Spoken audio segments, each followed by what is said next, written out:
pukul 7 waktu Indonesia Barat.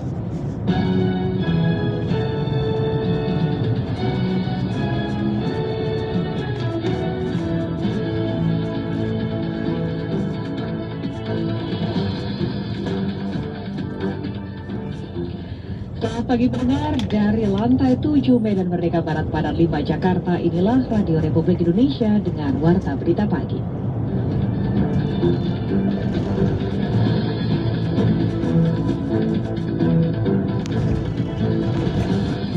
Kebijakan HET ini perlu rasanya untuk dievaluasi, dan kami kemarin sudah sampaikan evaluasi paling tidak menyakup 3 aspek. Yang pertama adalah terkait dengan besarannya, karena ini dari 2017 sampai 2021 tidak ada penyesuaian.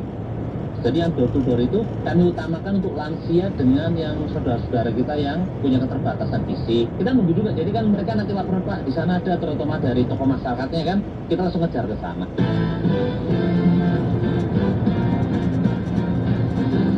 Sari Berita Pagi, Kementerian Perdagangan mengevaluasi harga eceran tertinggi beras. Sementara capaian vaksinasi dosis pertama di Kabupaten Sragen ternyata sudah memenuhi target dari pemerintah pusat. Inilah Warta Berita selengkapnya untuk hari Selasa 19 Oktober 2021 bersama saya Rizky Rustarto.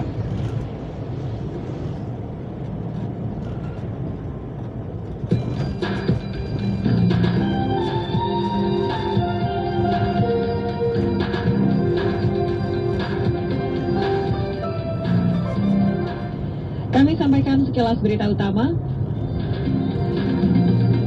Kerugian material dari gempa Bangli dan Karangasem Bali mencapai miliaran rupiah saat ini.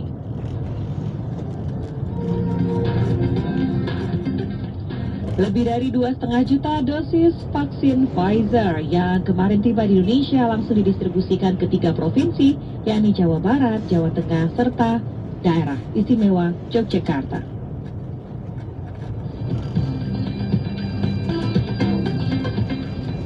Indonesia membuka pintu masuk bagi warga negara asing dari 19 negara dengan asas resiprokal atau timbal balik.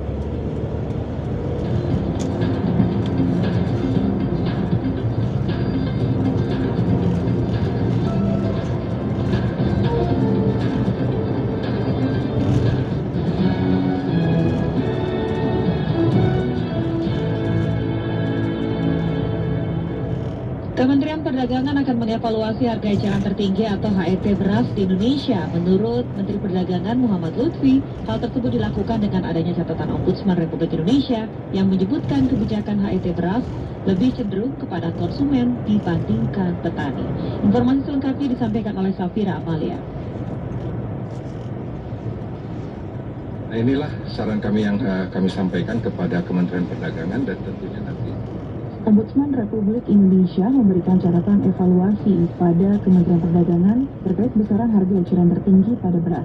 Setidaknya ada 3 aspek yang menjadi sorotan, diantaranya terkait besaran, sanksi, dan pelabelan. Anggota Ombudsman RI Yuka Hendra Fatika menyebut kebijakan HET untuk beras yang ada saat ini lebih cenderung kepada konsumen dan mengesampingkan kepentingan petani. Menurutnya kebijakan HET akan lebih tepat apabila diterapkan pada negara yang memiliki lebih banyak penduduk miskin. kami melihat kebijakan HET ini perlu rasanya untuk dievaluasi, dan kami kemarin sudah sampaikan evaluasi paling tidak menyakup 3 aspek. Yang pertama adalah terkait dengan besarannya, karena ini dari 2017 sampai 2021 tidak ada penyesuaian, padahal inflasi naik, terus juga faktor biaya faktor produksi juga meningkat. Yang kedua terkait dengan sanksi, Pak Lutfi, bagaimanapun regulasi harus bisa membangun marwah martabat Kementerian Perdagangan. Sanksi saat ini juga kami melihat belum begitu bisa diterapkan. Nah, mungkin itu perlu ada kajian apakah sanksi HET ini memang harus layak diberlakukan. Dan yang ketiga adalah terkait dengan pelabelan, Pak Lutfi,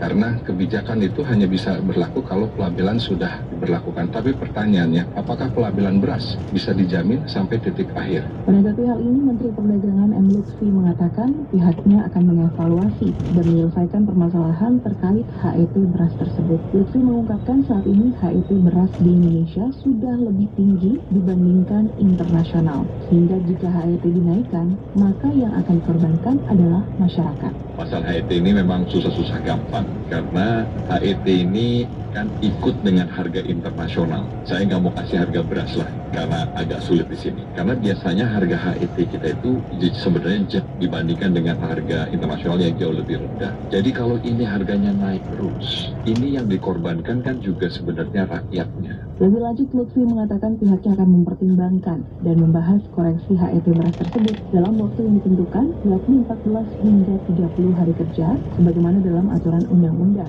untuk kemudian dilaporkan kembali kepada Ombudsman. Diketahui, aturan HET beras saat ini mengacu pada Peraturan Menteri Perdagangan Nomor 57/2017. Besaran HET beras dibagi menjadi 7 kategori berdasarkan wilayah. Harga bervariatif mulai dari Rp9.450 per kilogram untuk beras kategori medium hingga Rp13.600 per kilogram untuk beras kategori premium. Dari Jakarta, Safira Malia, Pro 3 RRI.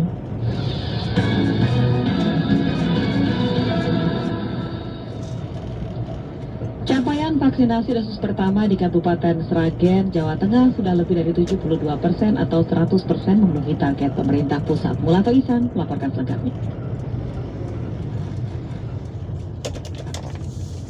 Yang pertama untuk yang malam kan kita minta masukan dari masyarakat. Capaian vaksinasi di Kabupaten Sragen kini sudah lebih dari 72% untuk dosis pertama atau memenuhi target pemerintah pusat.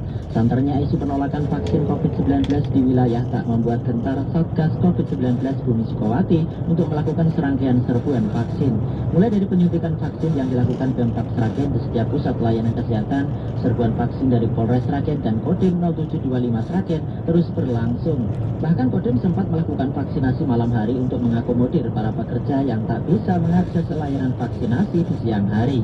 Komandan Kodim 0725 Sragen Letkol Infantri Anggoro Heri Pratikno menyampaikan, serbuan vaksinasi terus dilakukan oleh TNI, baik dengan mengunjungi warga dari rumah ke rumah maupun terpusat. Sedangkan untuk vaksinasi malam hari, pihaknya masih menunggu permohonan masyarakat atau ormas yang akan melakukan vaksinasi massal. Pihaknya khawatir dengan capaian vaksin sudah lebih dari 72%, animo masyarakat akan menurun bila mana menggelar vaksinasi tidak menggandeng ormas ataupun instansi. Yang malam kan kita minta masukan dari masyarakat, jadi kita biar tidak mubazir. Yang kedua untuk yang door to door sama juga Mas. Jadi yang door to door itu kami utamakan untuk lansia dengan yang saudara-saudara kita yang punya keterbatasan fisik. Kita nunggu juga, jadi kan mereka nanti laporan Pak di sana ada terutama dari tokoh masyarakatnya kan, kita langsung ngejar ke sana. Karena kan yang tahu kan dari tokoh masyarakat lapor ke Babinsa. Terpisah Sekretaris Satgas COVID-19 Kabupaten Sragen Tatak Prabawanto mengatakan bahwa pemerintah terus mendorong setiap warga yang memenuhi syarat untuk segera melakukan vaksinasi. Kuota vaksin di Kabupaten Sragen kini cukup banyak dan dapat dioptimalkan untuk menambah capaian vaksinasi. Saya hanya mengharap kepada segenap masyarakat yang datang di night market, di CFD, patuh protokol.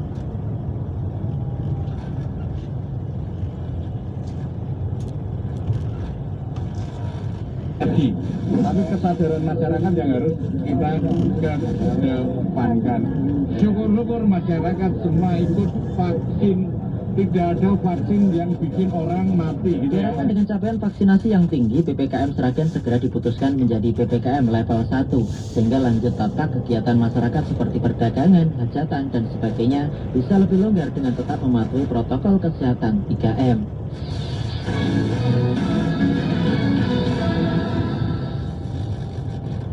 Puluhan peserta didik di Kecamatan Bukit Batu, Kelurahan Marang, Parangkalaya akan menerima vaksin, maksud kami dosis pertama dan kedua untuk mengoptimalisasi pembelajaran tatap muka atau PTM terbatas. Sabella Indah Sari melaporkan dari Palangkaraya.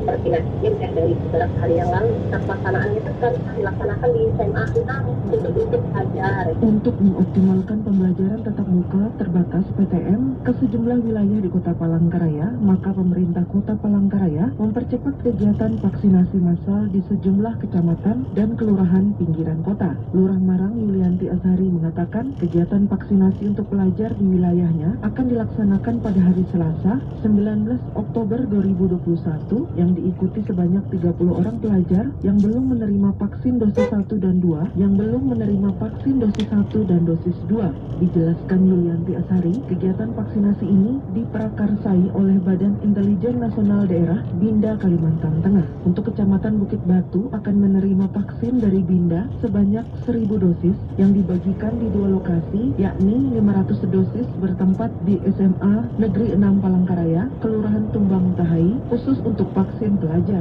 dan sisanya 500 dosis lagi bertempat di Sukamulya, Trans 38, dan Jalan Cilikriwut kilometer 45. Sementara itu ada pula vaksinasi door to door terpusat pula di 3 lokasi, yakni Sukamulya 100 vaksin, Ekstran 38, Ekstran kilometer 38 100 vaksin, dan kilometer 45 sebanyak 50 vaksin. Yang masyarakat umum ada 3 kelompok ya. Pelajar itu 501 siswa, yang SMP 15 itu 30 orang aja sih anak yang belum vaksin. Jadi kita mohon bantuan armada bis itu karena mereka kesulitan armada. Sementara itu anggota DPRD Kota Palangkaraya dari Komisi C, Hasan Busairi mengatakan dengan mulai diberlakukannya PTM terbatas tahun ini, DPRD Kota mengharapkan 20% sisa vaksinasi dapat diperuntukkan untuk pelajar di Palangkaraya. Karena kebanyakan pelajar Kota Cantik banyak yang belum mendapatkan vaksin dosis 1 dan dosis kedua. Nah, memang sasarannya ke depan kami pun juga nanti akan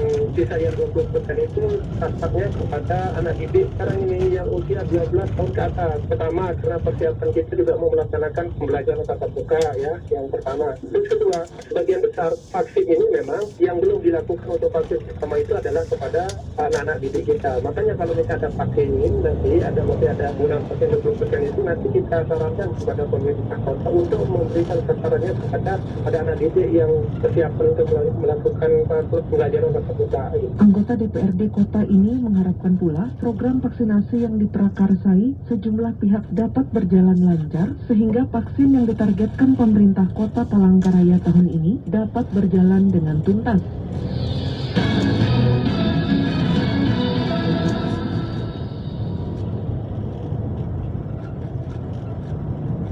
Pemerintah menyiapkan sejumlah langkah mitigasi untuk mengantisipasi potensi datangnya gelombang ketiga COVID-19 pada momen Natal 2021 dan Tahun Baru 2022. Selain itu, Koordinator PPKM Jawa Bali Luhut Binsar Panjaitan juga meminta masyarakat tetap waspada dan tidak mengabaikan penerapan protokol kesehatan. Rini Herlani menyampaikan informasinya.